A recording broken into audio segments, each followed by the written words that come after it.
pessoal, sejam todos muito bem-vindos neste canal que fala sobre museus, história e o século XIX. Hoje nós temos mais uma live. E essa live daqui, eu diria que é uma live especial, porque como vocês sabem, eu e Cíntia apresentamos aqui na última live que nós fizemos, nós estamos aí com o projeto de lançar uma plataforma de cursos, né? Cursos de história, com professores que são especialistas na área, né? Que se chama Academia de História.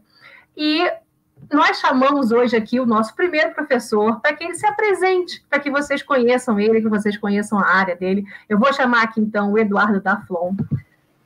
Olá, pessoal. Prazer Subindo estar aqui. aí, Eduardo Daflon. Gente, só para vocês me dizerem, se tiver algum áudio ruim, é só vocês falarem. Eu abaixei meu áudio de novo, tá bom? Mas então, só para perguntar, Eduardo Daflon, você é historiador? Você estudou aonde? Qual é a sua formação? De onde você veio? Conta pra gente.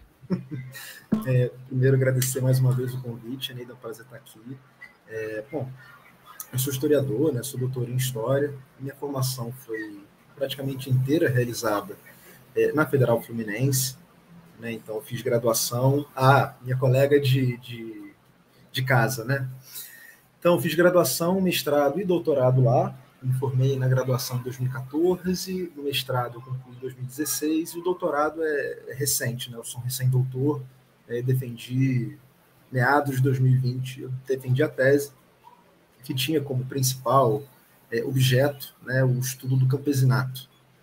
Então, esse foi o cerne, né, o centro dos meus estudos. O campesinato, ali, fundamentalmente, entre os séculos V e VIII. Né? Esse foi o centro dos meus estudos agora mais recentes. Durante o doutorado, né, o que me permitiu, inclusive, estudar o campesinato com um pouco mais de profundidade, eu estudei, fiz o que a gente chama de período sanduíche. Né? Eu fiz uma parte do meu doutorado no estrangeiro, na Universidade de Salamanca. E ali eu tive acesso a uma série de materiais, uma série de discussões que muito engrandeceram a minha formação. Então, a minha formação é essa, e atualmente eu sou professor convidado da Faculdade de São Bento do Rio de Janeiro, onde eu ministro uma série de cursos, né, vinculados ao mundo antigo medieval, e um dos cursos que eu ministro de maneira mais regular tem muito a ver com a temática que a gente vai trabalhar nesse curso aqui da Academia de História. E aí, Eduardo, só para o pessoal, né, relembrar, o curso que o Eduardo vai dar se chama, inclusive, gente, hoje eu fiz uns stories lá no Instagram, a Cíntia estava até me puxando a orelha hoje, porque eu errei o nome do curso, né, gente? O curso que o Eduardo vai dar, gente, para a gente, se chama Paganismo e Cristianismo, tá certo? A fé em outros tempos, cristianismo e paganismo, porque eu falei do cristianismo, eu falei do paganismo ao cristianismo. E aí a Cíntia falou, Neida, cuidado, essas não é de um ao outro, essas coisas por um tempo, elas coexistiram. Né? Então, eu vou botar aqui seu microfone de novo.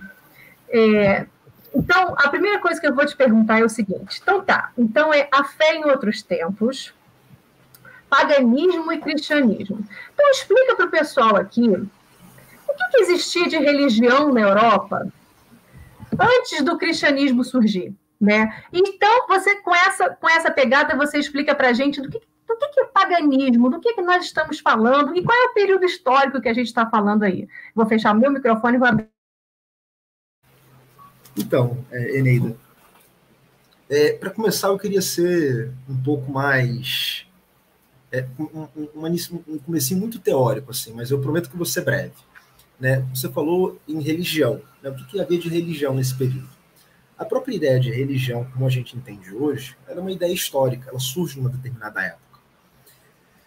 Então, a gente está acostumado a pensar a religião como um elemento separado da vida da gente. Né? Ela é uma caixinha separada do que a gente faz no trabalho, do que a gente faz na nossa vida em família, muitas vezes. Então, a religião ela é um aspecto separado, um aspecto isolado na nossa vida. Né? E isso é uma coisa que surge com o que a gente chama, em linhas muito gerais, de modernidade, né? um movimento que é relativamente recente. Então, quando a gente fala de religião, a gente tem que ter sempre isso em mente. Quando a gente está pensando a fé em outros tempos, a gente tem que pensar que a nossa experiência da religião, a nossa experiência da fé, é uma experiência específica no tempo. Então, o que eu quero justamente é contrastar no nosso curso, que vai se dedicar ali entre os séculos IV ao século VIII, em linhas bem gerais, considerando especialmente o continente europeu, mas, na medida do possível, fazendo algumas incursões em lugares mais distantes, né? A gente vai pensar um pouquinho sobre o contexto africano, inclusive o contexto africano ao sul do Saara, a gente vai pensar um pouquinho o contexto na Península Arábica, onde o cristianismo teve uma existência bastante viva. No caso do cristianismo ao sul do Saara, na região do que é hoje a Etiópia, o cristianismo se desenvolve de maneira até relativamente autônoma. Você tem um cristianismo etíope que ainda é específico e existe hoje de maneira bastante vigorosa. Então a gente vai fazer esses movimentos e eu quero justamente pensar como é que as manifestações da religiosidade se davam naquele tempo. E aí a gente chega no centro da sua questão, no centro da tua pergunta, que é a seguinte: bom, então o que é paganismo? E aí as pessoas enquadradas nessa visão de que a religião, como a gente a pensa hoje, é projetável para o passado, a gente acaba achando que o paganismo é uma religião. E essa é uma ideia que está... Eu acho, entendeu? Então, justamente. Eu acho. Então, justamente, as pessoas têm a ideia de que o paganismo é uma religião. Então, tem o cristianismo e tem o paganismo. O paganismo é uma religião, o cristianismo é outra, e aí eles estão convivendo. E na prática não é isso. Porque tem até um professor da USP, né, que eu acho um cara muito interessante, tem um texto, tem um livro publicado pela editora Paulinos, que se chama História das Religiões, Perspectiva Histórica Comparada, que é o Adoni Agnolin. E ele fala num determinado pedaço do texto que o politeísmo, né, o paganismo, então, seria uma invenção monoteísta. Né? É uma invenção dos monoteístas, né, daquelas religiões que cultuam o único Deus, a posteriori. Né, ele fala que esse movimento seria bastante tardio, século XVI, XVII, XVIII, que constitui o paganismo como um contraponto, como um sinal negativo em relação ao que seria o cristianismo. Então, na prática, quando a gente fala paganismo, a gente não está falando de uma religião necessariamente organizada, necessariamente institucionalizada. É mais um modo de viver, é isso que você está querendo dizer? Não, então, vamos lá. Eu estou dizendo que não é necessariamente institucionalizado. Porque, por exemplo, se a gente pega as manifestações religiosas durante o período romano, a gente tem um paganismo institucional, financiado pelo Império Romano, os templos, onde eram feitas oferendas, os deuses tradicionais romanos, Júpiter, Marte, Vênus, Mercúrio. Esses deuses, essa religiosidade institucional existia, mas o ponto é que ela não precisa ser uma religiosidade institucionalizada. E nem para os romanos ela era exclusivamente institucionalizada. Então, por exemplo, se a gente pega alguns textos lá, assim, antes de Cristo, os últimos séculos antes de Cristo, a gente tem um conjunto de textos de alguns autores que a gente chama de agrônomos romanos, que é um termo horroroso, mas não vem ao caso. Esses agrônomos romanos, eles falavam como é que você tinha que fazer para gerir uma propriedade. Então ele falava o seguinte: olha, se você for desmatar um bosque para plantar alguma coisa, você primeiro tem que sacrificar um porco para esse bosque. Então, assim, convivia lado a lado com o paganismo institucional nos tempos, um zilhão de práticas cotidianas, que não eram em nada contraditórias com o culto a Vênus, Marte, Júpiter, Saturno, etc. Não era contraditório e eram práticas que estavam vinculadas a uma vida agrícola, a uma vida familiar. Então, havia divindades domésticas, divindades do lar, divindades nos bosques, divindades relacionadas a fontes. Então, quando a gente está falando ali do finalzinho do período antes da conversão de Constantino, antes do paganismo começar a ser cada vez mais institucionalmente perseguido pelo Império Romano, a gente tinha uma variedade de formas e de experiências religiosas que eram tanto institucionalizadas no seio do Império, quanto cultos domésticos, familiares. E o importante, fundamental, é que não eram elementos separados da vida. As pessoas não iam domingo ao templo rezar para Júpiter. Não era esse o ponto. O que a gente tinha era, fundamentalmente, uma religiosidade que era parte integrante do dia a dia das pessoas, mas não no sentido que nós o atribuímos hoje. Né? uma pessoa que é católica e que vai à missa todo domingo, ela pauta muito da sua existência com base nos valores cristãos, nos valores da fé dela. Mas nesse ponto, não havia uma segregação, não havia uma separação entre a esfera religiosa e a esfera política. O próprio imperador, ele era uma das principais figuras, como uma espécie de sacerdote, tinha lá o cargo de Pontifex Maximus. Então a ideia de que não havia uma separação entre as esferas sociais, econômicas, políticas, etc., e a religião. Elas são elementos absolutamente integrados. Acreditava, inclusive, que os deuses interferiam na política, né? Tal Deus é mais chegado em fulano, é mais chegado em Beltrano, não tinha uma coisa dessa? Claro, os deuses eram parte ativa, né? Eles interferiam cotidianamente na vida das pessoas. Então, por exemplo, para quem gosta de história antiga, né? Aqui, fugindo um pouco do nosso contexto, mas só para dizer como isso era comum na antiguidade europeia, né? Na antiguidade do continente europeu. Os gregos, para quem está familiarizado com os famosos poemas de Homero, os deuses participavam ativamente da guerra, né? Tava lá Apolo lutando junto com os troianos. Eles estavam ali efetivamente interferindo na vida. Eles eram agentes cotidianos naquele mundo antigo. Os sacrifícios aos deuses, as leituras das vontades desses deuses, dos augúrios, eram parte integrante das decisões. Se você ia começar uma guerra, se você ia invadir um determinado território, os deuses eram absolutamente centrais e integrantes da vida nesse mundo antigo. Aí no mundo grego, no mundo romano, no mundo celta, etc. Você sabe que hoje em dia tem alguns políticos que ainda acham isso, uma coisa que só sai daqui quando Deus quiser. Sabe, tem algumas coisas. Volta e meia acontece isso hoje em dia. É o que eu digo sempre, primeiro como tragédia e depois como farsa, né? Então, as pessoas usam desses artifícios religiosos, muitas vezes com objetivos escusos e que nada tem a ver, ou em nada deveria ter a ver com a fé e com a religião, ainda mais num país como 2000 anos laico. Depois, né? 2000 anos depois, né? Só sai daqui quando Deus quiser, Deus me colocou aqui. Exato. Mas é isso, mas aqui a gente está numa perspectiva muito diferente, porque hoje a gente está aqui fazendo essa brincadeira e é possível a gente fazer essa crítica, como se não faz sentido a gente misturar religião e política. Essa crítica é possível porque a gente vive num contexto moderno, num contexto em que há a separação entre as esferas da vida religiosa e as esferas da vida política.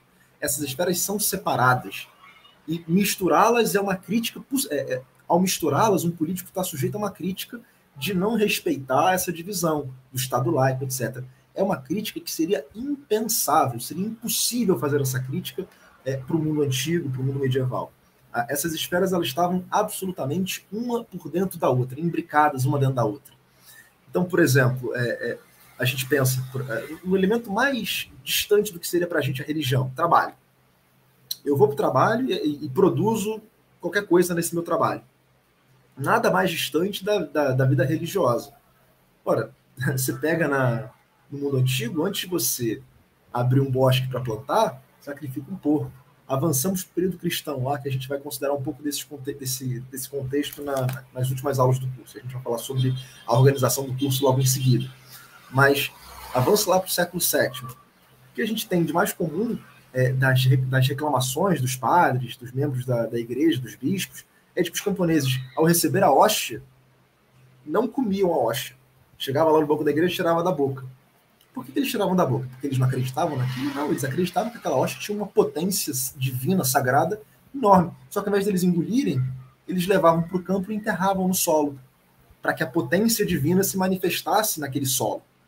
Então, assim, o que seria um elemento mais estranho à vida religiosa, à vida dos elementos da religiosidade, que seria o aspecto produtivo, no mundo antigo, no mundo medieval, é absolutamente indissociável a relação entre produção e religião, e religiosidade, né, para usar um termo mais genérico do que religião, que eu estou chamando de uma criação moderna, mas as experiências da religiosidade, as experiências entre o ser humano e o sagrado, elas são absolutamente imbricadas no que havia de político, de social, de econômico, etc, etc. E me diz uma coisa, você falou aqui um pouco dessa religiosidade, no caso de Roma, poderia até, talvez chamar de religião mesmo, que você falou que estava mais institucionalizada, né? Aí você falou dos deuses que existiam, esses deuses que a gente até já conhece, né? Júpiter, Minerva, aquelas coisas todas, os sacrifícios que eles faziam. A gente, quando assistia aquela série Roma, lembra da HBO? Você deve ter visto isso. Eu lembro que tinha um personagem chamado Tito Pulo, não esqueço disso. Um cara enorme. Eu lembro dessas coisas. Mas pouco sei de Roma, né? Porque não foi a minha área na faculdade. E aí eu ia te perguntar o seguinte: esse paganismo, ou seja, essa religiosidade que existia antes do cristianismo chegar, ele não era... É claro que aonde o Império Romano foi, eles foram levando isso. Mas existia também um paganismo mais... de outro tipo de povos celtas, né? O próprio paganismo dos vikings. Fala um pouquinho aí pra gente de quais tipos de paganismo que existiam naquela época. De novo, pensando no paganismo não como uma religião necessariamente institucionalizada, mas como um conjunto de experiências da religiosidade pelos seres humanos. Então, claro, os romanos avançavam e levavam os seus deuses, mas não necessariamente eles impunham o culto aos seus deuses. O paganismo romano, né, institucional, ele não era uma religião que tinha nenhuma pretensão exclusivista. Ao contrário, frequentemente os deuses daquelas localidades eram incorporados ao panteão romano, e frequentemente os deuses locais que tinham características semelhantes, eles eram lidos como uma divindade romana. Vale. Não, só ia te interromper, porque eu faço isso direto, viu? Mas só ia te interromper para dizer que, pelo que eu lembro assim, dos romanos, os romanos são assim: você está me pagando imposto? Tá tudo lindo, tá lindo. Pode acreditar em que você está ótimo, do jeito que vocês me pagam imposto, tá tudo legal. Exato. Mas não era porque os romanos estavam só preocupados com impostos. Claro, estavam. Não nego que estavam. Mas o ponto é que para a manifestação religiosa que eles se vinculavam, não fazia sentido. Não fazia sentido para eles. E eu acho que os romanos achavam, esses povos que eles dominavam, eles achavam que eles eram menos também, né? Era do tipo, fica aí, tá bonitinho o que vocês fazem. Não sei se eu diria que eles achavam que eram menos, mas certamente no processo de incorporação desses territórios no Império Romano, a gente tem um processo que, uma ideia que é meio fora de moda hoje em dia, mas que para fins de explicação ajuda, que é o processo de romanização. Roma começa a tornar as regiões conquistadas por ela como imitações de Roma. Então você vai ter ali estabelecimento de templos dessas divindades tradicionais, mas ainda que com algumas características locais, muitas vezes. Você vai ter estabelecimento de cidades com uma arquitetura semelhante à de Roma, hábitos parecidos com os de Roma, dos banhos, o latim como uma língua cada vez mais difundida. Mas o ponto é que, na prática, não havia necessidade de perseguir essas manifestações religiosas locais, porque elas não eram em nada, em absoluto contraditórias com as manifestações religiosas romanas. E quais são as mais famosas, assim, que você lembra? Assim? Você tem, por exemplo, tem um texto escrito por chamado de um historiador romano, que é o Tácito. Esse texto escrito no século II depois de Cristo. E ele está falando dos germanos, por exemplo. Aí ele fala, os germanos, eles cultuam uma série de deuses, e aí ele chama esses deuses germanos pelos nomes romanos. Os germanos cultuavam os deuses com os nomes romanos? Provavelmente não. Mas para o Tácito, como ele estava recebendo essas informações, ele fala, bom, é um deus da guerra. O deus da guerra é Marte, óbvio, Marte. Então havia uma releitura desses povos submetidos a Roma dentro dos enquadramentos mentais romanos. E, de novo, o menos importante, talvez, no que diz respeito ao curso que a gente vai ter, esses deuses institucionais. Eles somem muito rápido. Né? Quando a gente tem, a partir de Teodósio, as chamadas leis antipagãs, o imperador Teodósio, o imperador que governou ali no finalzinho do Império Romano, a partir das leis antipagãs de Teodósio, a gente vai ter, em menos de uma geração, esse paganismo institucional praticamente desaparecendo. Os templos são abandonados, eles viram ruínas ou se convertem em outros tipos para outros tipos de funções. Então, por exemplo, a gente tem templos que vão ser utilizados como mercados, você vai ter templos que vão ser utilizados como oficinas, mil coisas, né? Mil coisas. E aí, o que se mantém? Justamente aquelas manifestações religiosas vistas como pagãs pelos cristãos, mas que não era Marte, Minerva, Poseidon, Netuno, etc, etc. Era o culto a essas divindades domésticas, o culto a bosques, a lagos, a rios, oferendas para alguma divindade protetora, para que houvesse boas colheitas, que talvez seriam formas de experiência religiosa tão antigas quanto a própria agricultura na Europa. Beleza? Beleza. É que você estava falando, que eu estou lembrando aqui, a gente é uma galera que nesse canal aqui, a gente assiste coisa trash também, a gente assiste Outlander, tá? E deixa eu botar seu microfone aqui. E aí, lembrando, né, é claro que a gente está falando ali de uma... Aquilo dali seria um século XVIII, na verdade, a série começa até em 1945, mas seriam as reminiscências de uma cultura pagã e céltica, né? Celta, lá da Escócia. E a gente via esse ritual na natureza, né? Esse ritual das mulheres ali no meio do bosque, perto de riachos e tal. E aí a pergunta que eu ia te fazer é que, ou seja, esse culto mais, que foi justamente o que acabou prevalecendo, que é esse mais do dia a dia, esse que todo mundo precisa mais, né?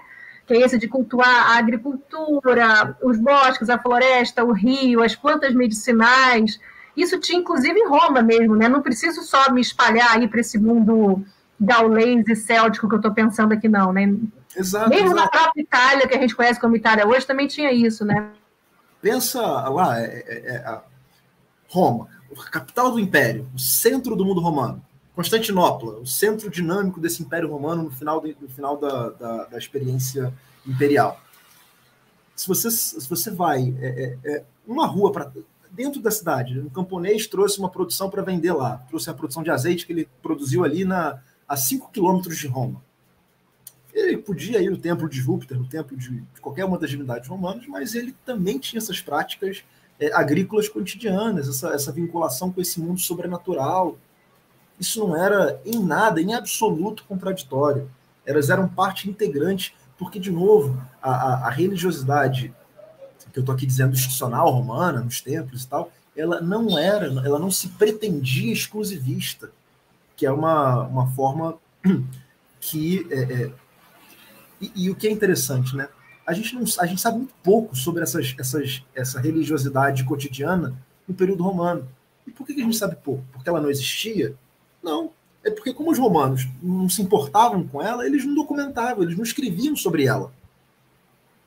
Quando os cristãos começam a combater essas práticas, é que aparecem os documentos. Olha, aqui estão essas práticas cotidianas, culto a rio, culto a lago, culto a pedra. É quando você tem o combate a essas práticas que elas começam a ser mais comumente vistas. A gente vai chegar nesse momento desse povo sem Deus, que a gente tem que combater. Exato.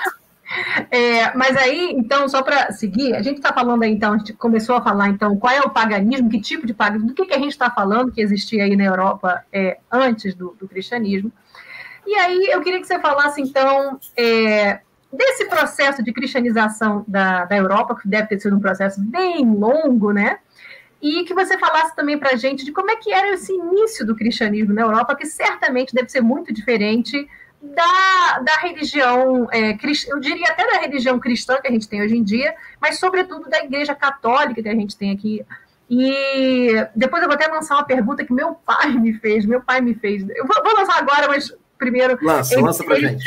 Ele chegou a perguntar, depois fala se os protestantes de hoje em dia, e também do início do protestantismo, se eles não viviam um cristianismo mais daquele do início do que os próprios católicos, né? Mas então, só para a gente não se perder, então como é que foi aí esse processo de cristianização da Europa, né? E se é muito diferente do cristianismo de hoje? Deixa eu anotar a pergunta para não esquecer. Você sabe que eu não sei nem se meu pai está aqui agora. Eu falei, pai, tem live hoje. Ele não consegue, cara, ele não consegue. É sério, eu estava falando com você, ele estava me ligando, ele me ligou 3 vezes. Eu tive que. Você sabe que eu estou só aqui cancelando a ligação. Ele certamente está me dizendo que não conseguiu entrar no link. Vai falando, eu vou tentar ver se ele deixou alguma mensagem. Peraí. Não, então, para começar, né, esse cristianismo, sim, ele era muito diferente do cristianismo da Igreja Católica, como a gente pensa hoje. Para começar, você tinha, junto com o que a gente chama de... Primeiro que nos primeiros séculos do Império Romano, antes da conversão de Constantino e tal, você tinha 1 zilhão de interpretações possíveis do que era a verdade da fé. Então, você tem 1 zilhão de formas de ler o cristianismo. A partir da conversão de Constantino, você tem o Império Romano agindo de maneira a selecionar e a normatizar o que era a leitura certa, né? A leitura correta, né? Entre aspas. E aí é o que a gente vai ter, chamado Credo Niceno, a gente vai ter o Concílio de Nicéia, que vai estabelecer as bases do que seriam o catolicismo, né? Então a ideia de que Jesus, Deus, Espírito Santo são uma mesma coisa, indivisível, parte de um mesmo processo, que não tem origem, eles são, como é que eu posso dizer? Eles têm a mesma substância, a mesma origem, tudo. Eles têm, aliás, não têm origem, eles são. Né? A ideia é essa. Mas mesmo depois que o Império Romano age como como é que eu posso dizer, um normatizador, né, do que seria o catolicismo, né, do que hoje a gente chama de catolicismo, os princípios do que hoje a gente entende como a Igreja Católica, mesmo dentro desse contexto, a gente vai ter ainda outras dezenas de experiências, de manifestações cristãs. Por exemplo, logo assim que o Império Romano acaba, né, e aqui a gente não vai entrar na discussão do porquê que ele acaba, como que ele acaba, vamos só aceitar que ele acabou, a gente tem os chamados reinos sucessórios, ou os reinos pós-romanos. Façam um curso, gente, façam um curso, se matriculem, a gente vai falar aqui, que vocês vão entender melhor. Então, mas vamos só aceitar. O Império Romano do Ocidente caiu e a gente tem os reinos sucessórios, os reinos pós-romanos, às vezes chamados de reinos bárbaros, reinos romanos germânicos, tudo isso. Mesmo nesse contexto, a gente vai ter uma diversidade de experiências cristãs enorme.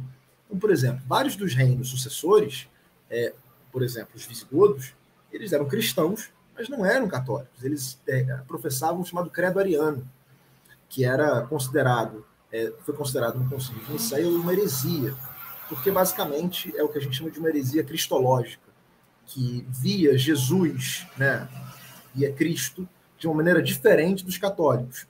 Então, por exemplo, enquanto Jesus, no catolicismo, é Deus, né, parte da Trindade, que é impossível a gente ver essas coisas como separadas, para os arianos, e aí eu estou sendo bem genérico nesse momento, para os arianos, Cristo era filho de Deus, né, mas ele não era... Ele era de uma substância diferente. Ele não era exato, ele era filho de Deus, mas ele não era exatamente Deus. Né? E aí eu estou sendo bem genérico aqui nessa explanação.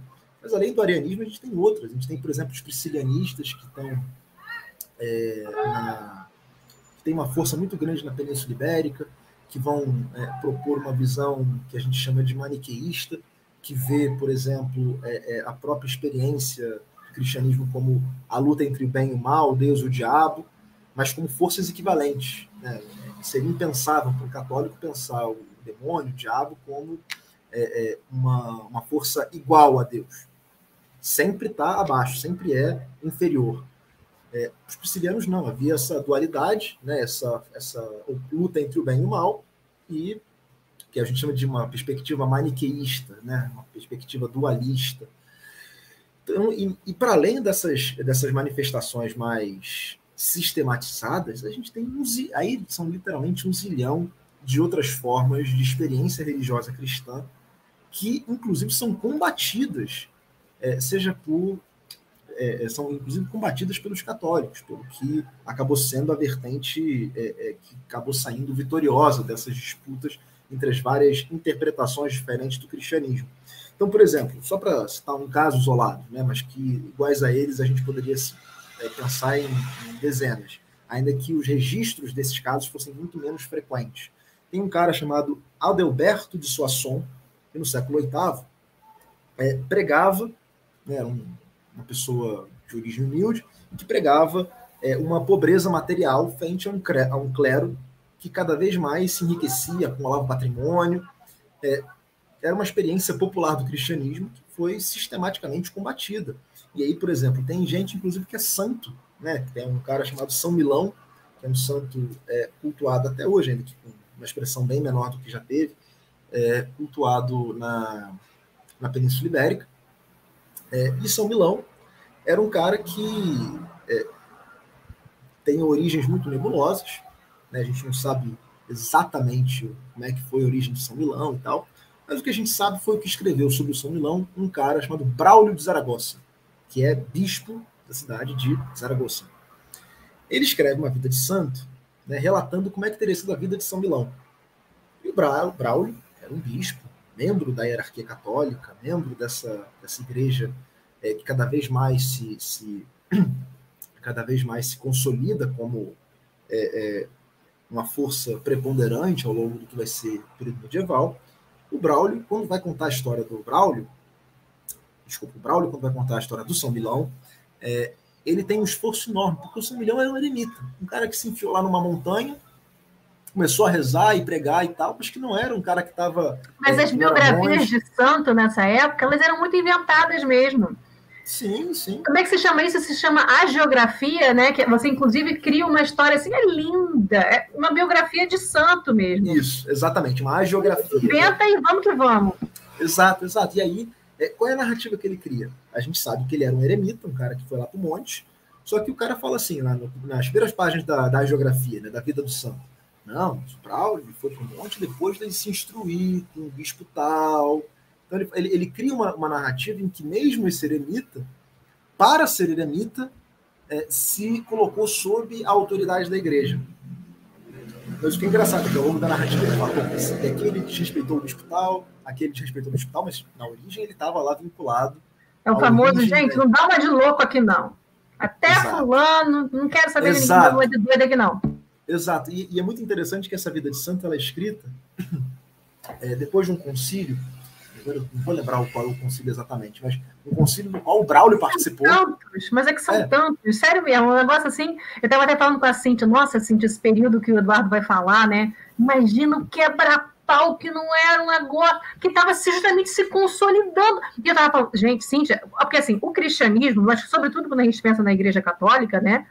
É uma empresa, mas é uma multinacional. Mas pensa, e todo esse trabalho de séculos aí, de quebra-pau para definir o que dá, o que tem que dizer é isso, e as subdivisões hierárquicas, sabe? É padre, é bispo, é arcebispo, você faz isso, você faz aquilo, esse tipo de terra fica com você, não pode casar, e não sei o quê, não sei o quê. Imagina, quebra-pau que não foi tudo isso durante séculos e séculos para definir. Isso é uma empresa, né? E que tem um bom patrimônio. Que vai acumulando, né? Eu diria o seguinte, é que você falou do quebra-pau, tem uns concílios que são muito engraçados. Eu já volto para a história do Braulio que eu quero concluir, mas só para você falar dessa eu estrago a live de todo mundo, mas vamos lá. De jeito nenhum, mas você falou do quebra-pau, tem um concílio que é divertidíssimo, não vou lembrar de cabeça o nome, mas é um concílio assim, eles estão discutindo, porque os concílios eram assim, Pai Nosso que estás no céu, rezamos, credo, legal, vamos definir onde é que passa a fronteira de fulano, onde é que passa... Quem controla... Aí era a discussão, a discussão mais mundana possível. E aí tem um determinado pedaço que, assim, eles estão disputando onde passava a fronteira da diocese, se não estou enganado, a diocese de Salamanca, na Espanha. E aí, o cânone seguinte é assim, quando os membros do concílio se exaltarem, que eles parem, fiquem em silêncio, deem as mãos, rezem para que Deus ilumine seus corações. Aí eu falo, gente, deve ter dado uma briga esse negócio da diocese de Salamanca, que eles precisaram colocar depois um cânone sobre isso. Mas só voltando aqui para o Braulio e a vida do São Milão. Do São Milão, O Braulio ele participa de um concílio que ele vai dizer justamente restringir a ação desses eremitas individuais, restringir aqueles que se dizem cristãos, mas que pregam fora da hierarquia da igreja. Porque havia um esforço de afirmação de um cristianismo dentro do que seria o credo niceno, mas que na prática a gente tem variadas experiências cristãs que foram combatidas e que foram foram sistematicamente suprimidas. E aí a gente, já que você jogou a questão lá para o período da reforma, e eu já vou tentar dar conta do que perguntou o seu pai, mas antes disso eu queria só comentar como é que, uma vez que o paganismo, né, o chamado paganismo, essas práticas cotidianas vinculadas a cultos agrícolas, quando essas práticas desaparecem, e elas tendencialmente desaparecem no que é a Europa Ocidental, ali por volta do século VIII, século X, mais ou menos, né, até que eu vou com o curso até o século VIII. Porque a partir do 9, quando 10... a gente está falando, a não ser quando a gente está falando de Outlander, né? Que aí o negócio meio que continua, nem que seja no dia 31 de outubro, mas a gente vai falar disso aí. Calma, mas esse é um elemento interessante. Você tem a sobrevivência de alguns, e aí o termo sobrevivência é ruim, a gente vai falar sobre isso também depois, mas a gente vai ter a manutenção de algumas dessas práticas que vão se estender até o século XIX. Até o século XIX, como você está falando. Hoje, esse pessoal da Wicca... Então, mas você vai falar de Dia das Bruxas aqui, de dia 31 de outubro. Eu quero ouvir isso, entendeu? Não, tudo bem. A gente tem que... Mas tá, não quero atrapalhar muito. Não, imagina. Mas, enfim, já que você falou lá para o período da reforma, né, e aí depois a gente avança para os 19, 18, enfim. Mas no período da reforma, essas práticas pagãs, elas estão praticamente, pelo menos na Europa Ocidental, elas são praticamente extintas. Praticamente. Mas o que começam a surgir? As chamadas heresias populares. E aí tem uma que é particularmente interessante, que é estudada com bastante profundidade por um historiador italiano chamado Carlo Ginzburg, de uma região do Friuli, no norte da Península Itálica, que é os chamados andarilhos do bem, que é um grupo de hereges combatidos no contexto da Contra-Reforma, da Reforma Católica, né, combatidos pelo Tribunal do Santo Ofício, e porque combatidos a gente tem o documento, a gente tem o registro da prática, que antes não estava sendo documentada. O combate a práticas documenta elas e permite os historiadores conhecer aquele passado. E aí, nesse livro, Os Andarilhos do Bem, do Carlo Ginzburg, ele fala de uma manifestação religiosa, cristã, de camponeses dessa região, que numa determinada época do ano tinha um sonho em que Jesus lutava junto com eles ao lado, lutava ao lado dos camponeses nos sonhos contra demônios que estariam tentando assolar as plantações e tal. E quando os camponeses e Jesus ganhavam, show, a colheita era boa. E quando eles perdiam, a colheita era ruim. Imagina o que era para um padre, no contexto da reforma, esse tipo de prática. Como é que Jesus perde para o demônio? Isso é impensável, isso é impossível. Então é uma prática que foi combatida e tentando estabelecer dentro da normatividade da fé católica. Por favor, fala. É que eu estou lembrando de uma daquelas práticas hereges que você falou, cristãs, porém hereges. Você até usou um termo aí de como é que você pode ser herege e cristão ao mesmo tempo, eu esqueci o nome. Mas eu lembrei daquela música, eu acho que é do Zé Cabaleiro, do Heavy Metal do Senhor, que você falou. Você não conhece isso, não? Não conheço. Você não conhece? Não conheço, não. Eu vou acabar essa live e vou procurar. Essa música é maravilhosa. Ela começa assim: o cara mais underground que eu conheço é o Diabo. Ele faz cover, o Diabo lá embaixo, porque ele toca, tem uma banda, só que ele faz cover das canções celestiais. Olha. Porque aí, justamente porque você falou que esse pessoal herege tinha um que acreditava na equivalência entre Deus e o diabo, né? E aí, mas nessa música do Zé Cabaleiro, não, o senhor, não importa que o cara mais underground que ele conhece seja o diabo, porque o heavy metal do senhor é um negócio, ele ficou heavy metal do senhor, é maravilhoso, e você não tem como... É maravilhoso isso. Eu quero isso pra minha vida, vou conhecer agora. Nossa, o heavy metal do senhor. Mas quando você falou disso, eu lembrei de um humorista que, enfim, tem algumas coisas muito complicadas dele, mas eu acho divertidas em alguns momentos, que é o Cíntia conhece a Heavy Metal. Bianchi. Aí, ó. Que é o Quem é esse daí? Quem é esse daí? Rei Bianchi é um comediante que tem uma música chamada Católico Apostólico Baiano.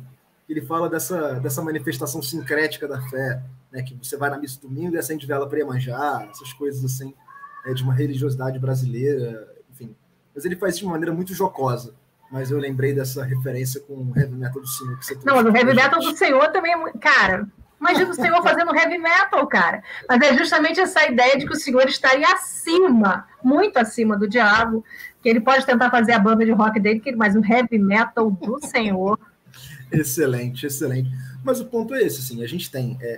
quando essas práticas pagãs elas são suprimidas, o que você vai ter são manifestações cristãs, mas incorporadas dentro de uma vivência camponesa, que era 90%, 95% da população de uma Europa pré-industrial.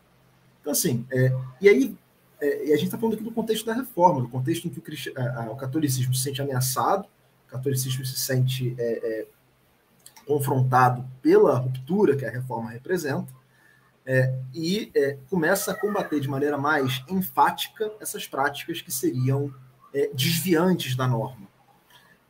Mas no que diz respeito à experiência protestante, né, de que seria um cristianismo mais puro, o cristianismo mais puro, esse é um argumento que os protestantes usavam, como forma de se legitimar. E aí se projetam como os representantes desse cristianismo primitivo. Eu diria que o cristianismo... mas não que fosse de verdade, né? Exato. É a nossa propaganda. Nós somos mais próximos de Jesus do que vocês, empresa. Exato. E a ideia, justamente aqui, é de legitimar a sua posição no contexto de está se afirmando essa fé protestante, mas que é uma reivindicação de um passado, para legitimar uma posição no presente. E a gente usa o passado o tempo todo, a gente mobiliza o passado o tempo todo, às vezes de maneira mais ou menos historicamente precisa. E que seria o que a gente estaria vendo nesse momento aqui com os protestantes, no caso. Mas, enfim, a gente avançou muito. A gente avançou muito para fora do recorte que a gente está se propondo no curso. O do curso não passa do século VIII. Inclusive, quando meu pai perguntou isso, meu pai falou, ele não pode acrescentar mais algumas aulas para chegar na Reforma Protestante? Eu disse, meu pai, veja, é um medievalista, entendeu? Talvez a gente tenha que chamar algum outro professor, porque isso daí já é idade moderna e tal, mas a gente seria muito interessante e tal. Mas aí agora, então a gente falou então um pouco desse cristianismo, né, da entrada do cristianismo na Europa.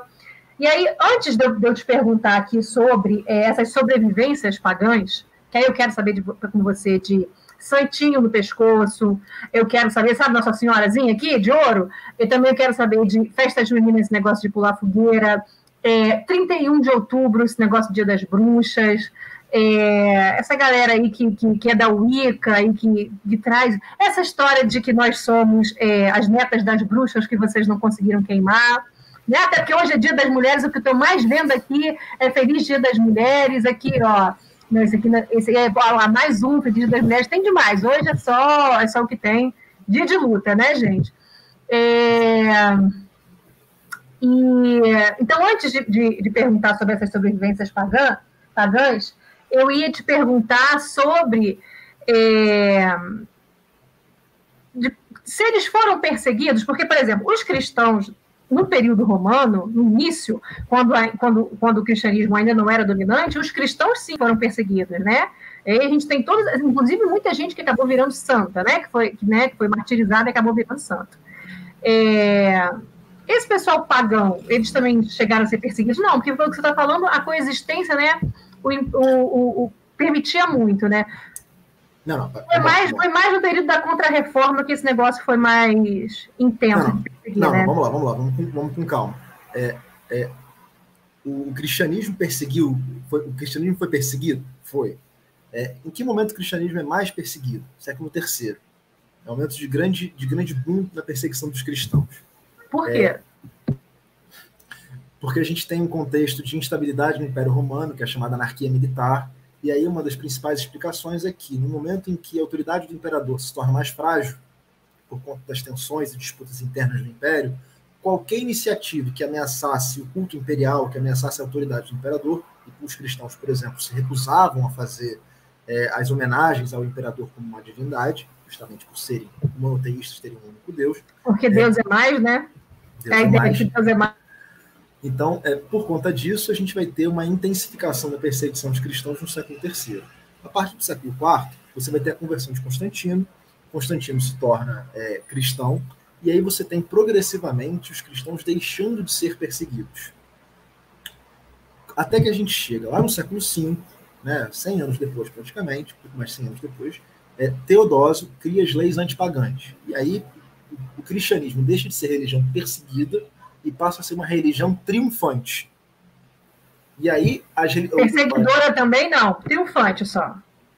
Vamos ficar com triunfante, que é o termo que a historiografia mobiliza. Okay. Mas certamente as práticas pagãs começam a ser combatidas. E elas são muito combatidas ao longo do século V, VI, VII, VIII, IX, até o X, quando elas são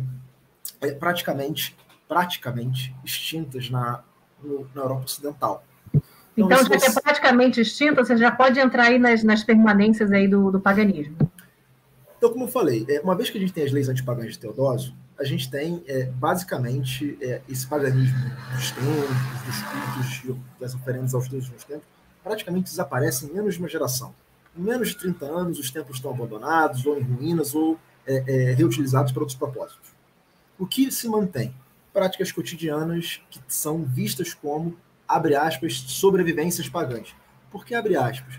Porque ver como sobrevivência é como se tivesse uma coisa no passado e que ela ainda se mantém, mas como uma excrescência, como uma coisa menor do que foi. E por que eu acho esse termo ruim?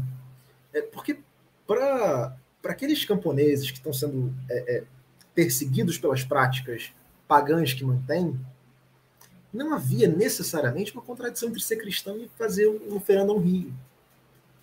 Não havia contradição entre esses elementos. Então, menos do que uma... Eu prefiro pensar menos de sobrevivência na conformação, na articulação de uma manifestação de uma religiosidade popular. Uma religiosidade popular que não é menor ou que não é uma excrescência, mas que é uma experiência, dentre outras possíveis, da vivência da fé.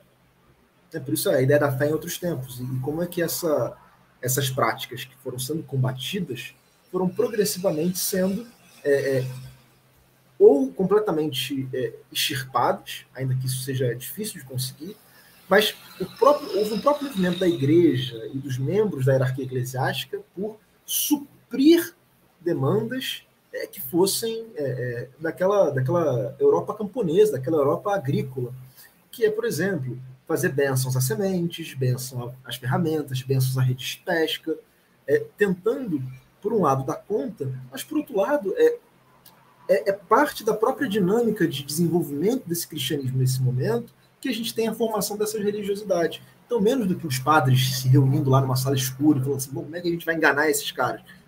O desenvolvimento, o processo de desenvolvimento conflitivo, o processo de desenvolvimento tenso na formação de uma experiência religiosa específica dos primeiros séculos medievais. Então, por isso que eu acho o termo sobrevivência um termo ruim. Mas do que a gente fala quando a gente lê nos livros que se dedicam a esse tema? Do que a gente está falando? Aquele conjunto de coisas que a gente viu. Velas para rios, para lagos, para, enfim, culto a cavernas. Tem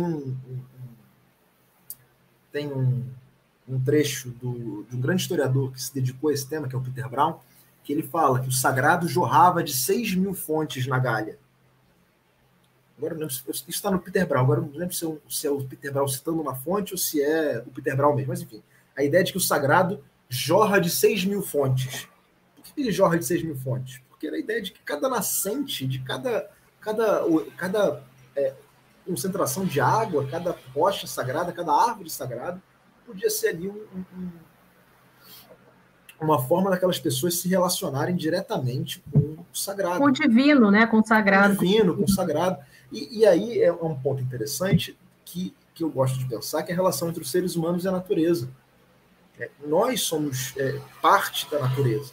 E a nossa relação com essa natureza, na nossa modernidade... Parece uma religiosidade de muitas tribos indígenas que a gente tinha aqui no Brasil também, né? Dessa ideia do Deus na natureza também, né? Eu sempre fico com um pouco de receio dessas comparações que são muito, muito ousadas. Eu acho que a gente pode pensar Você escuta, rapidinho, você escuta Medo e Delírio em Brasília? Eu fazendo propaganda aqui de novo nesse podcast. Olha, todos os meus amigos escutam, todos os meus amigos amam. Eu conheço todos os memes, mas eu tentei ouvir umas 2 vezes, e aquela cacofonia, eu não consegui. Meu marido também não escuta, eu tento também não escuta. Mas só citei isso porque toda vez que acontece alguma coisa no governo, tem uma frase do próprio Bolsonaro dizendo: eu sou ousado! Os memes que aparecem no BBB. Eu conheço todos os memes, esse é um. Eu acabei, pode pensar no Bolsonaro aqui agora. Eu sou ousado! Não, acho melhor a gente deixar o Bolsonaro fora disso, por favor. Por favor.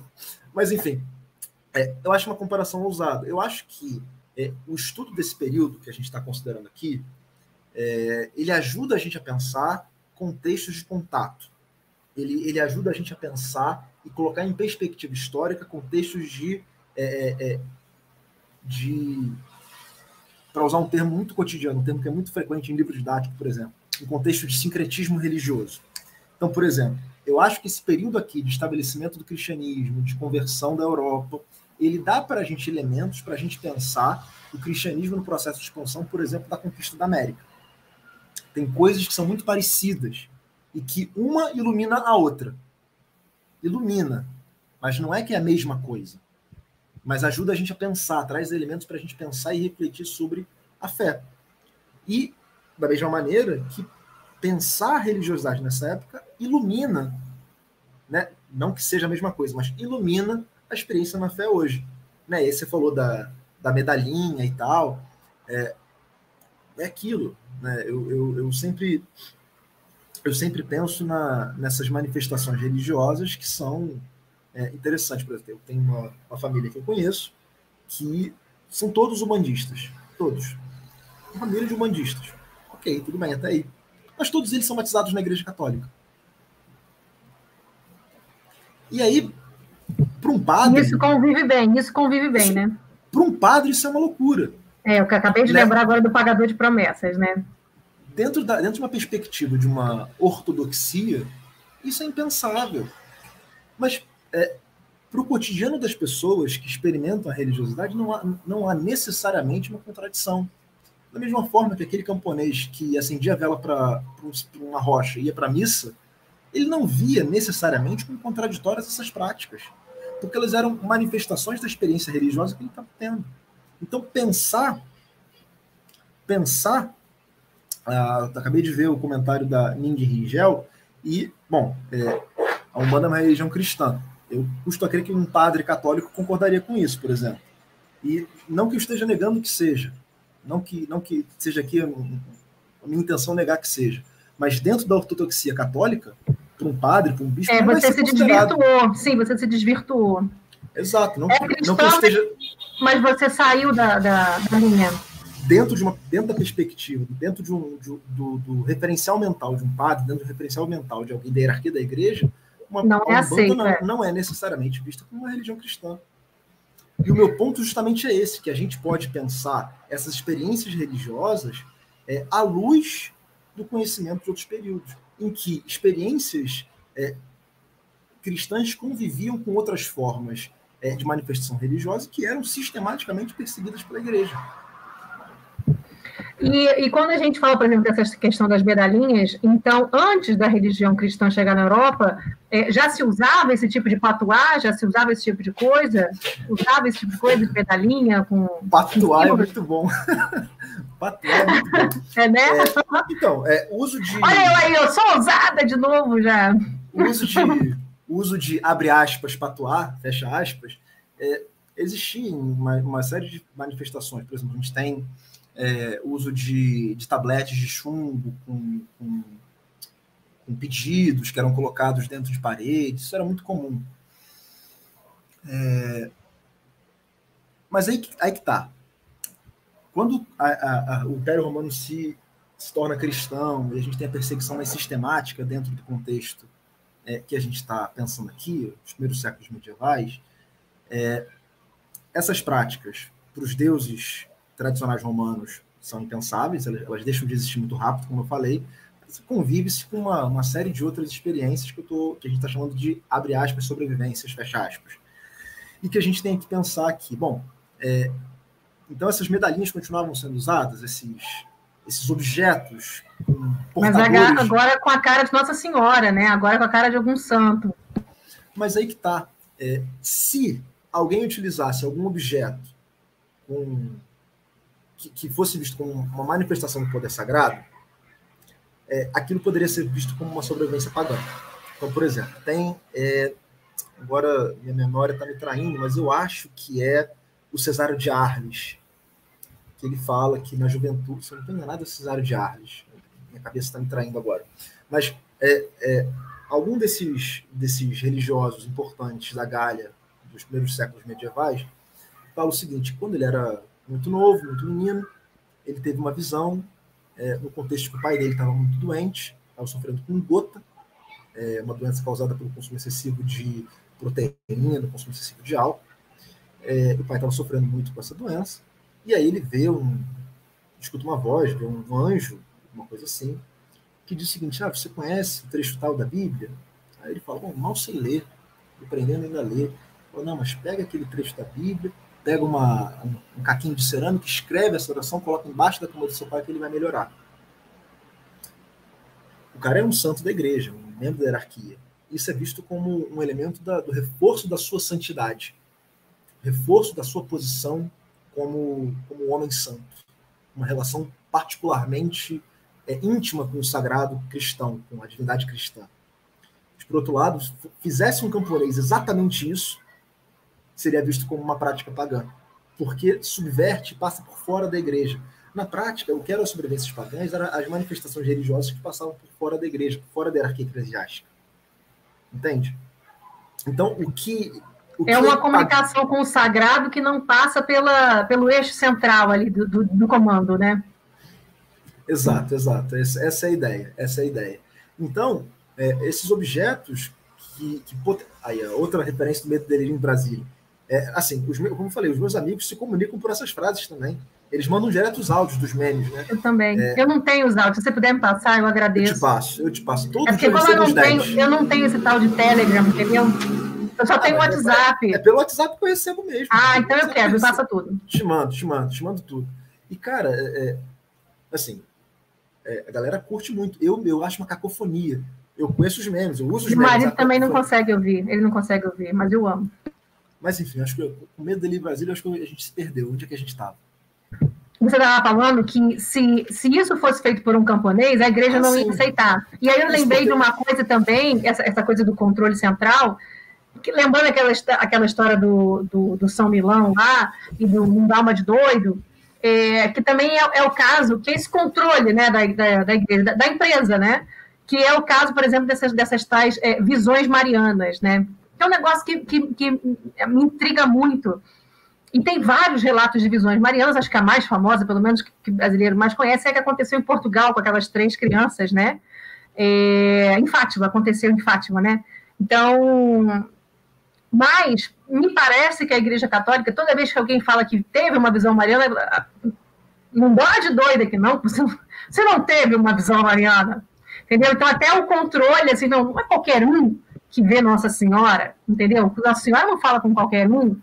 Não deem uma de doido, né? Tem sempre essa questão, né? Mas as 3 crianças em Fátima também foram desacreditadas a princípio. É a massa de... É justamente por isso, né? Do tipo, gente, você não pode deixar todo mundo ver Nossa Senhora. Mas as pessoas... Mas o volume de culto, o volume de associação que as pessoas começaram a ter com a referência daquelas 3 crianças força uma reavaliação. E é o São Milão. São Milão é um cara que talvez a gente nunca, talvez seja impossível a gente saber. São Milão era um cara que originalmente estava completamente por fora da hierarquia da igreja. Estava ali dando uma de doido, entre aspas, para usar a brincadeira aqui. Mas como o culto a ele era um culto difundido, você tem a invenção de um passado, a invenção de uma memória desse santo para normatizar o seu culto, dizendo que ele estava o tempo todo dentro da hierarquia. Entende? É isso. Então agora é sobre isso, tá tudo bem, para usar os outros memes que agora, que é usar os outros memes da nossa geração. Esse meme daí do É Sobre Isso, Tá Tudo Bem, me lembra mais do Nós Somos as Netas das Bruxas que vocês não conseguiram queimar, tá? Que é esse meme mais do nosso lado, né? O nosso lado mais da esquerda e tal, que também dá para fazer muita piada em cima da gente também. Claro, sempre dá.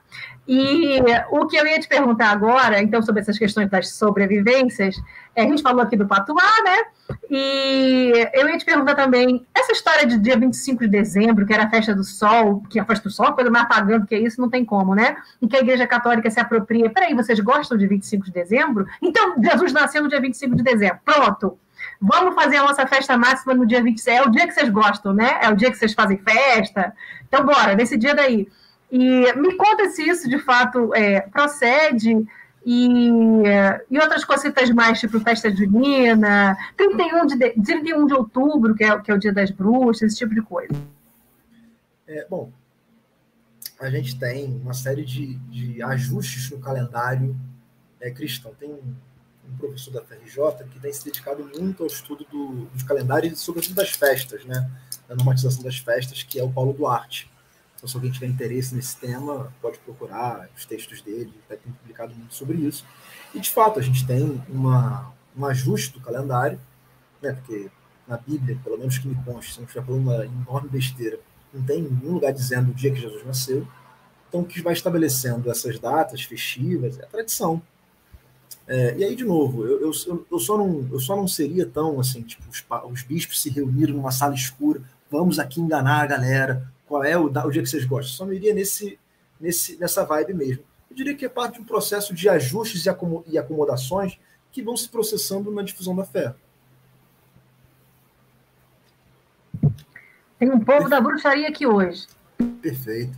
Mas, enfim, esses cultos que a gente chama de neopagãos, né, eles tentam restabelecer, e analisando eles do ponto de vista meramente histórico, sociológico, tá? Não querendo em momento algum desrespeitar a fé ou a vinculação que qualquer pessoa tenha com essas religiosidades neopagãs.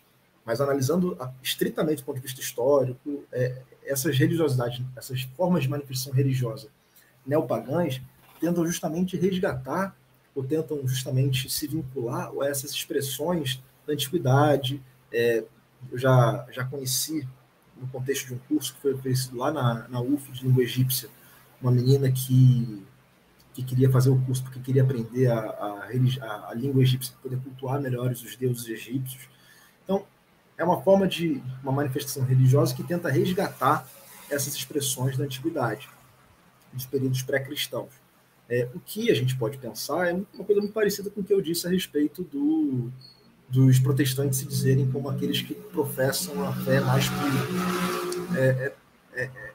A religiosidade neopagã, ela não deveria ser pensada do ponto de vista histórico, e aí eu estou longe de ser um especialista no tema, mas ela não deveria ser pensada, pelo menos da maneira como eu vejo, como um ressurgimento, mas como uma experiência religiosa que surge no contexto do final do século XX e do século XXI. E talvez a gente pensar não como um renascimento do paganismo, mas como uma experiência produto do nosso tempo histórico, produto do tempo em que as manifestações religiosas tradicionais entram em declínio, em que você tem o crescimento do que alguns historiadores da religião, alguns sociólogos da religião vão chamar de um período de reencantamento do mundo, né?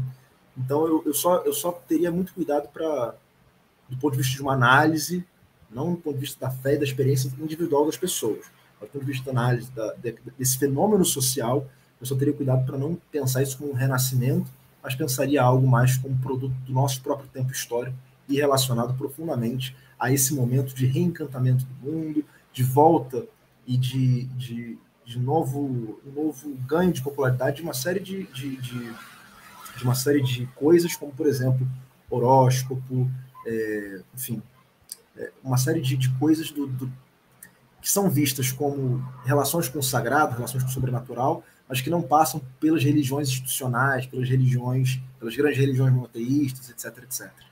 Eu diria algo nesse sentido. E aí, agora que a gente já está a 1 hora e 4 minutos de live, Antes da gente falar sobre o curso, eu queria só que você falasse um pouquinho, houve, então, algumas conversões em massa nesse período? Então, conversão em massa.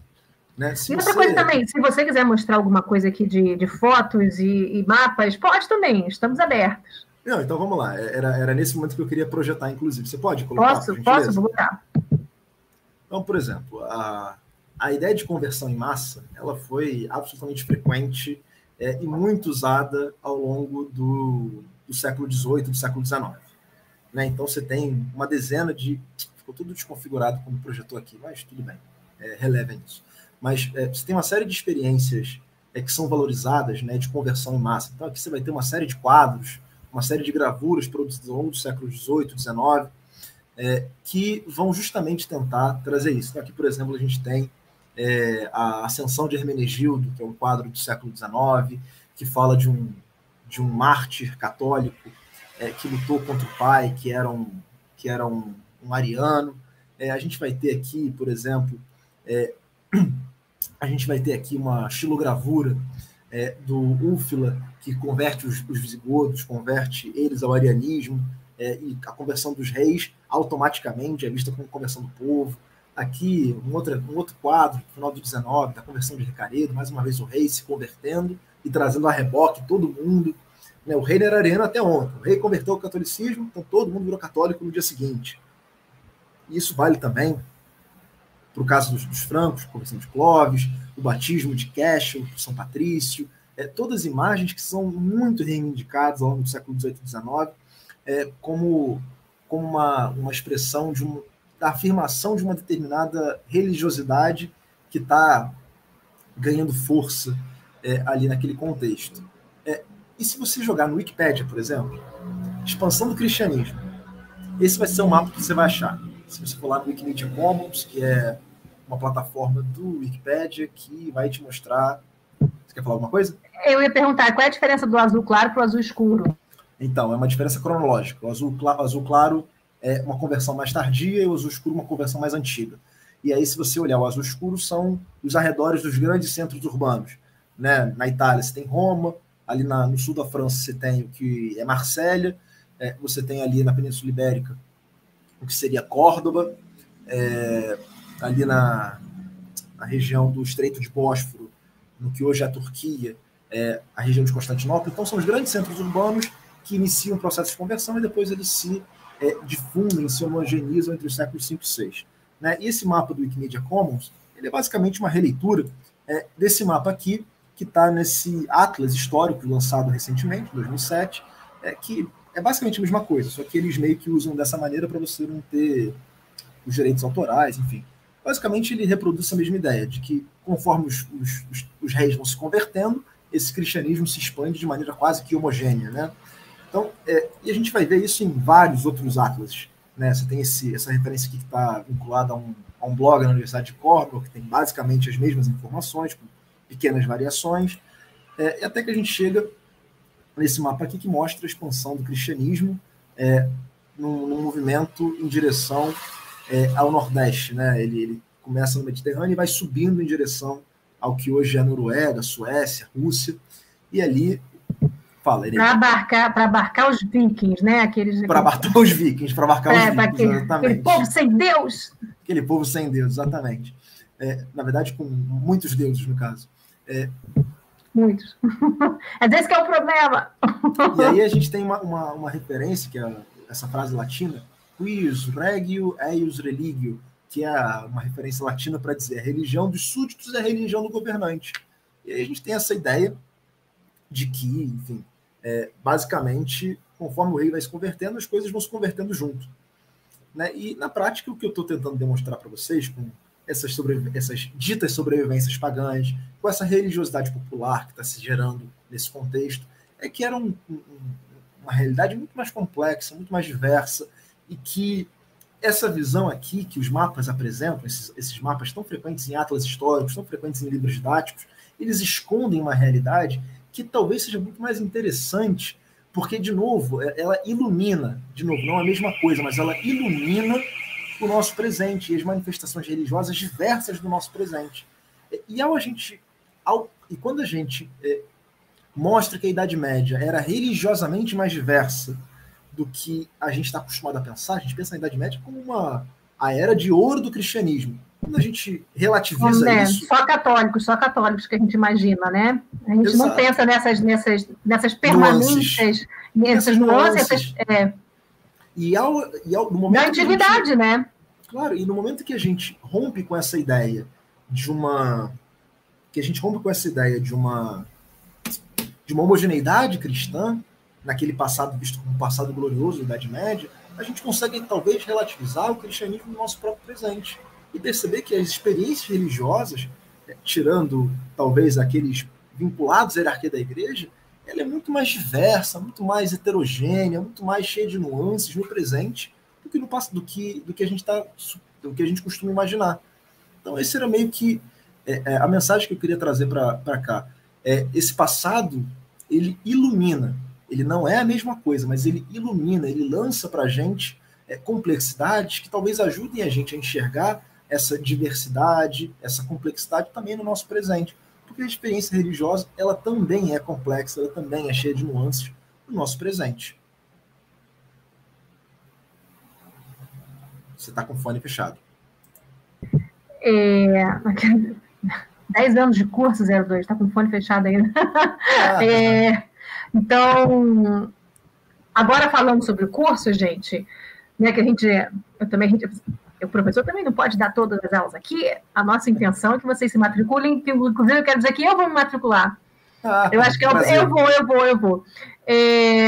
E eu queria te perguntar, então, primeiro dizer para o pessoal, gente, o curso, né, A Fé em Outros Tempos, ele começa no dia 29 de março, tá? Que é terça-feira, e aí vão se seguindo, as outras terça-feiras vão ser cinco encontros. Se vocês virem a live passada, vocês vão ver que a Cíntia falou, né? E os encontros vão ser pelo Skype. A gente escolheu o Skype porque ele, de forma gratuita, permite que a gente passe mais de 1 hora.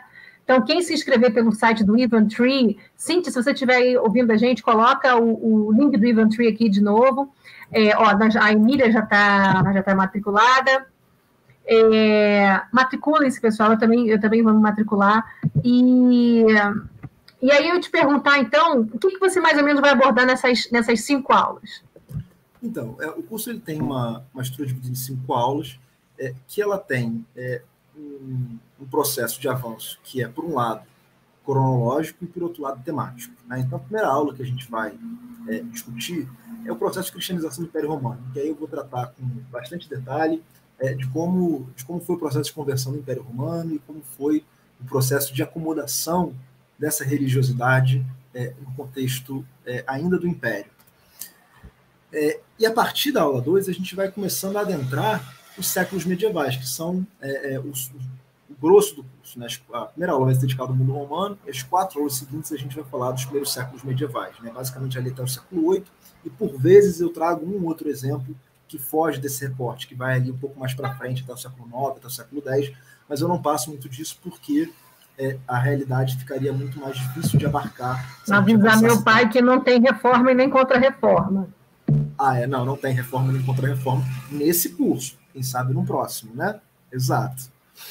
E aí, a partir da aula 3, a gente vai tratar especialmente do mundo rural. Né? Boa parte dessa nossa discussão se vincula ao mundo rural, porque foi nesse mundo rural, nessa Europa agrária, que está o grosso dessas experiências que eu estou chamando de uma religiosidade popular, mas que frequentemente são vistas como sobrevivências pagãs. Né? E aí a gente chega na aula 4, que vai justamente tratar dessas sobrevivências. Então, como é que elas eram, quais eram seus exemplos? A gente vai tentar, ao longo de todas as aulas, trazer imagens, trazer mapas, trazer trechos de documentos, não para pretender aqui que a gente vai formar especialistas ou microhistoriadores aqui com esse curso, mas meio que para mostrar para vocês como é que eu posso conhecer esse passado, de onde eu consigo tirar as propostas e as reflexões que eu estou avançando aqui. E para o historiador, o trato, lidar com o documento, lidar com o registro da época é fundamental. Eu queria meio que apresentar isso para vocês ao longo das aulas, mas talvez a aula em que isso aconteça de maneira mais marcada seja a aula 4. E, por fim, a gente vai abordar o último elemento mais importante, que talvez seja o que promove, entre milhares de aspas, a síntese mais acabada do que foi a experiência religiosa nesse período, que é a santidade. A santidade, que é uma forma da relação religiosa, da relação com o sagrado, característica desses primeiros séculos medievais, e cuja importância, cuja relevância a gente não pode subestimar para esse período. Então, a santidade é meio que a cereja do bolo que junta tudo que a gente vem falando até aqui, vai estar falando até esse momento. Tá certo. Então, gente, vocês já sabem, olha, eu vou procurar, se acha que você se encontrou, eu vou botar aqui um link para vocês, tá, gente? E vou deixar fixo, depois quando vocês vierem aqui, vou deixar fixo. Eu acho que tem, olha, Mônica Coimbra que perguntou, ela perguntou, como é que faz a matrícula? Mônica, clica, você está no YouTube, está assistindo a gente, se você for nessa parte aí da descrição do vídeo, eu deixei o link aí da inscrição, tá? É no Eventree, mas também vou trazer aqui nos comentários, para deixar fixo aqui nos comentários, vou botar aquele alfinetinho que deixa fixo lá em cima, tá? Para vocês saberem. É pelo Eventree, é um site. Então, gente, vocês já sabem, vai ser numa terça-feira, no dia 29 de março, que tudo vai começar. E antes de ir embora, não sei se vocês querem fazer mais alguma pergunta, que eu estou vendo aqui, tá? Só para mostrar para vocês que Cíntia achou a música do heavy metal do Senhor. Tá? E tem ela aqui, ela trouxe, ó, a banda cover do Diabo, que tá fora do mercado, tá de olho no som que Deus criou. Eu lembro que tinha trombetas distorcidas e harpas envenenadas, tinha isso. Mas nada se compara ao heavy metal do Senhor, entendeu? E o Júnior, o inferno pega fogo quando rola os festivais, exatamente. Você vê, o inferno pega fogo, mas quando vem o heavy metal do Senhor, a música cresce muito. Cresce muito. Mas então, gente, eu acho que por hoje é isso. Mais uma vez, lembrando a vocês que nós estamos falando, né? Isso aqui, o Eduardo vai dar aula para a gente pela Academia de História, A Fé em Outros Tempos, dia 29 de março. Quem quiser se inscrever, o link está aqui embaixo na descrição. Eu ainda por cima vou botar nos comentários e vou fixar o comentário, tá bom?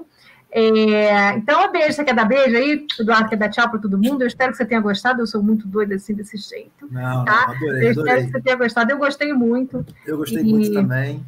E queria agradecer a todo mundo que acompanhou a gente até agora, agradecer mais uma vez a Eneida, a Cíntia, a Academia de História, pelo espaço, pela plataforma, e a gente está... Eu estou muito ansioso por esse curso, acho que vai ser uma experiência bem bacana. Eu também estou. Então tá, gente, beijos e até... peraí, eu estou indo embora sem falar o quê? Você já deixou o seu like nesse vídeo? Eu preciso lembrar disso. Você já deixou o seu compartilha. Like? Curte, compartilha. Você já se inscreveu nesse canal? Vamos lá, gente. Ativa o sininho, ativa o sininho. Pô. Eu sempre esqueço disso. Eu sou mãe, cara. Eu deixei a criança no berço e vim correndo pra cá. Gente, então olha lá. Beijos, tchau pra vocês. Obrigada, tchau, pessoal. Obrigada, tchau. Um prazer.